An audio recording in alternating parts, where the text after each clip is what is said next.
We began with the warning that was coming from the telephone companies that they thought of the internet as their own pipes that they should be able to control, that they should be able to be the arbiter of who had access and how much it cost, and ultimately returning the internet to a model that we had for the phone company for 100 years, where there would be no real independent voices that would be able to seamlessly access the whole country or the whole world with their political idea, their business idea, their cultural comment.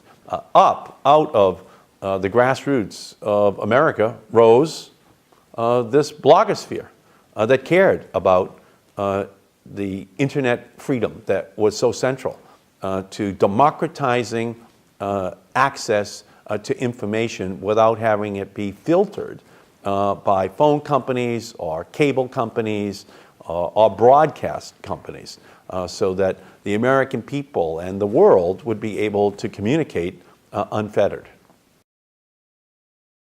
Well, you'll wind up with a fast lane and a slow lane. You'll wind up with, unfortunately, a breakdown lane as well, which many of the startups or the smaller players will find themselves in.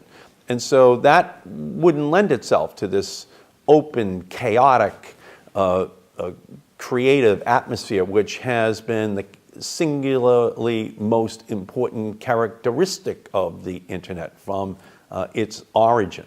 And so we can't afford to have fast lanes and slow lanes and breakdown lanes. Everyone should be in the same lane, and then we'll see who wins. We'll see which ideas prevail. We'll see which business models are the most successful. But we just can't allow for the bottleneck to be recreated the way it was in the old telephone network.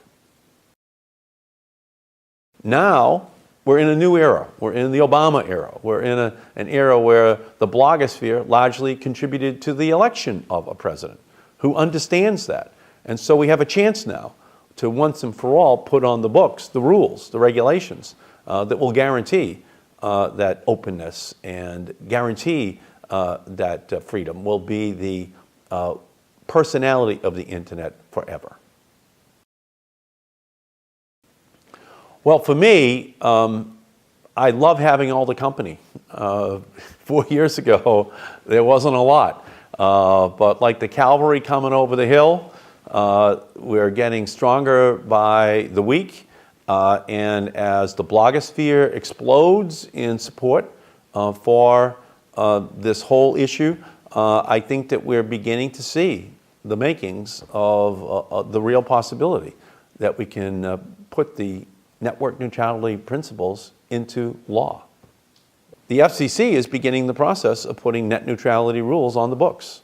And it's important for everyone out there to ensure that they know that that's what the world wants to see happen. Rules don't get changed in a vacuum.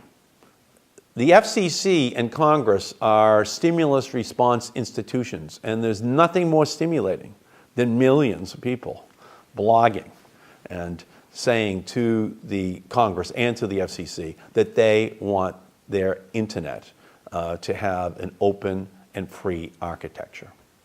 This is an historic fight. This is a fight that has been brewing since the dawn of the internet. And now we've reached the main event.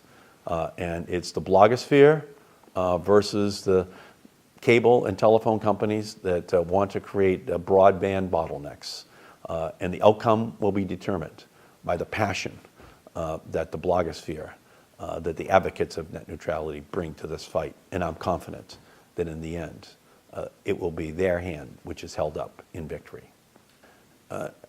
In the end, when women wanted the right to vote, the suffragettes rose up.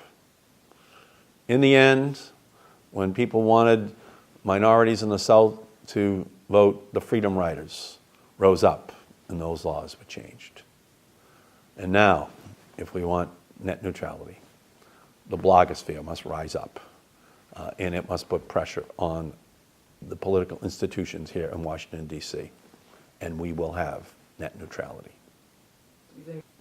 We never want to be in a situation again where the United States is debating whether or not to invade another country, and the traditional media is walling out any dissent, any opposing evidence or information.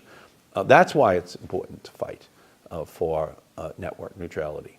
We never want to be in a situation where there's a couple of kids in the garage with the new idea that can create 100,000 new jobs if it's allowed to come to market. But they have to beg for permission to innovate from a telephone company. That will stultify our economic growth. For all of these reasons and many more, it's critical that we win this battle for net neutrality.